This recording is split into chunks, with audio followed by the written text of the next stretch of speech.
Hello and welcome back to the channel, and we're continuing our series where we're at the Goodwill bins in Bridgeton.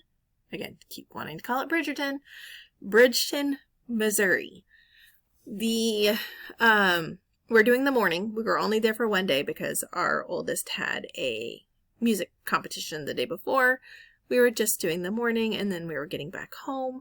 This is the 10 to 1, so these bins do not rotate hourly. Other bins rotate out hourly. These do not. These are only open 10 to 1 and 3 to 6. And they rotate in the middle.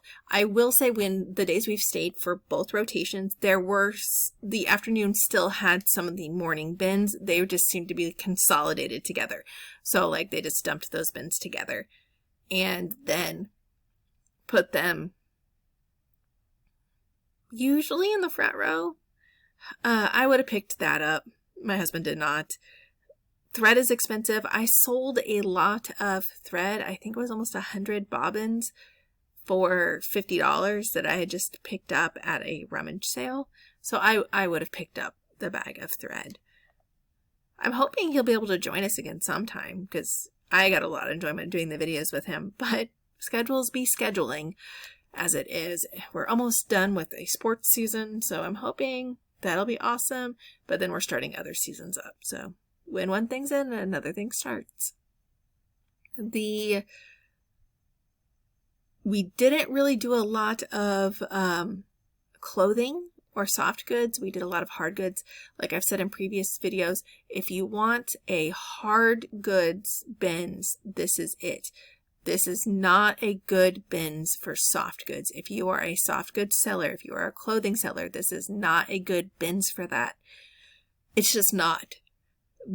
There is clothing, but there are way more hard goods.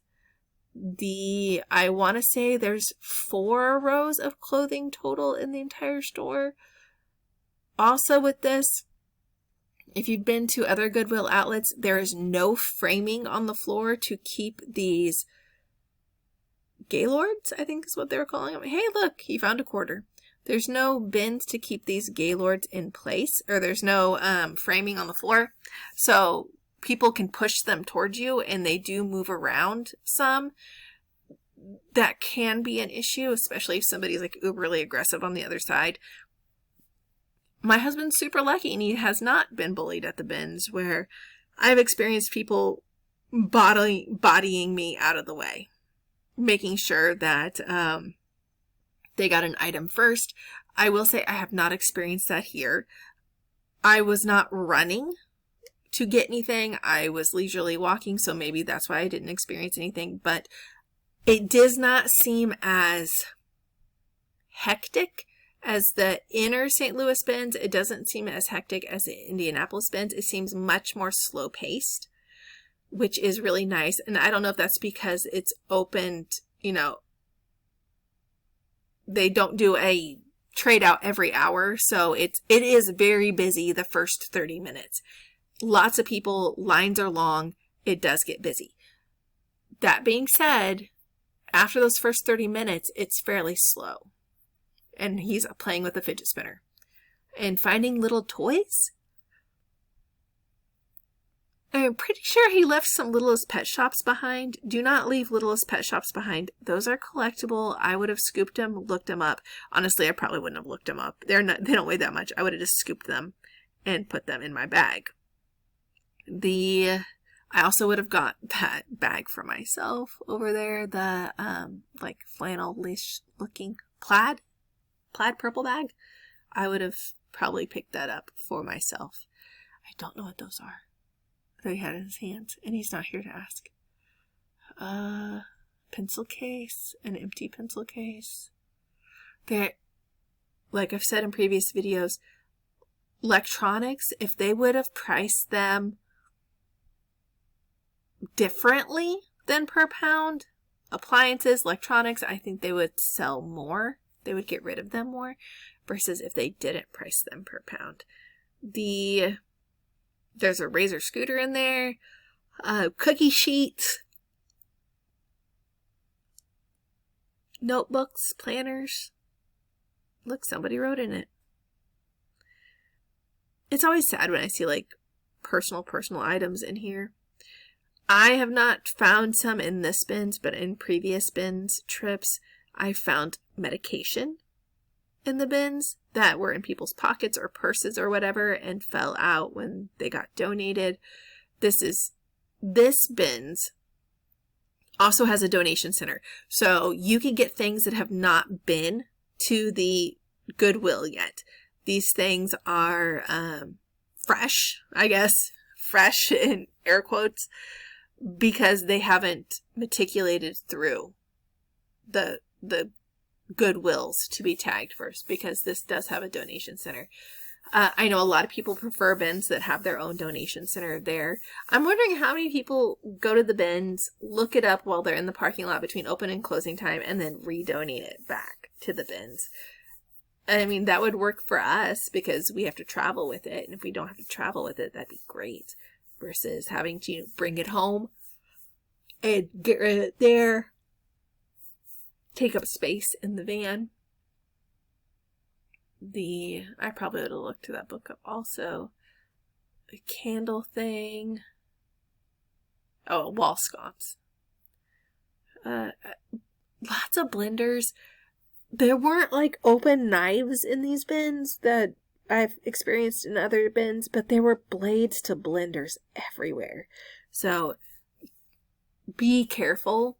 I did find a pair of scissors that I walked around with to use while in the bins, and then I didn't buy them because I don't need another pair of scissors. But it is nice. There's not broken glass. There's not open blades. However, there is like blender blades out in the open. An unused notebook. This would be priced as a book, even though it's like a blank book. Blank books, planners, all of that are priced as books. Oh, look. It's kind of a blade. It's a herb cutter. So like you'd cut like your cilantro and stuff with it. At least it was capped. There was a man in our past visit to the bins that was collecting all of the pocket knives and stuff in there. So that they are in there. I just didn't experience like steak knives and stuff that are open where I could cut my hand on, or broken glass, which is very nice with these bins. And I think I show it at the end of my video. The ceramic plate glass area. We are both wearing GoPro knockoffs. They are magnetically attached to our shirts. I have no idea what this is. It's a book with pictures. Maybe a school project? Because it's not like a book. I'm assuming it looks like maybe a school project or a stalker file. I will say a little pro tip. Rubbing alcohol tends to get Sharpie off of like bags if it's on the shiny part. Also, if something has embroidery, a seam ripper will take the embroidery out. And a lot of times after you do that, if you take a stiff toothbrush and rub it over the thread that the embroidery was from, the threads will fill themselves back in, so there won't be holes on there. I got a really nice Carhartt lunchbox our first trip here that had some golf outing or something stupid on it. And I seam ripped it off and it came off quite easily. The problem is it had faded, so you could kind of still see the letters, so I wasn't able to sell it, which is fine. I just used it for all of our 500 sports practices and stuff we have to do. I would have probably looked at the duck boots. Also, cleats are good. I don't deal in shoes. We don't deal in shoes, so we're not actively trying to get shoes. That being said, I will not turn down a Croc that fits the size of one of my children, because Crocs are expensive, especially with kids that are constantly growing. this is not a Bakugan, but Bakugans are tiny little balls that you need like a magnet to open, or their battle whatever thing. Those actually can be worth money. So pick up Bakugans, pick up Littlest Pet Shop, all of that can be worth money. Another thing I don't particularly care for in these bins is you can come at them from both sides, which is, again, can be unfortunate if someone is pulling on one side and someone's pulling on the other side. And you could be pushing the bin back and forth on each other. I've had issues where I've had people on the other side push the bin on me, so it like cuts into my stomach area. I am not as tall as my husband is, or my son, honestly. And they're able to have it at like hip height. And for me, it's more right under the breastbone, like sternum area height, which can be quite uncomfortable.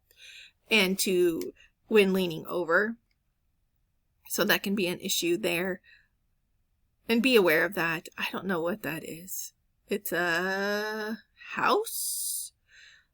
We have sold McDonald's ones of those. I think he might be holding it up to me to look at it. We've sold like Play School McDonald's or Little People McDonald's or whatever from like the 90s. We've sold that. I still don't know what I'm doing here. I don't know where I am. We separate. We don't shop together. Unless it's crazy. And then we will, like, if it was really crowded, he would do one side of the bin and I would do the other side of the bin.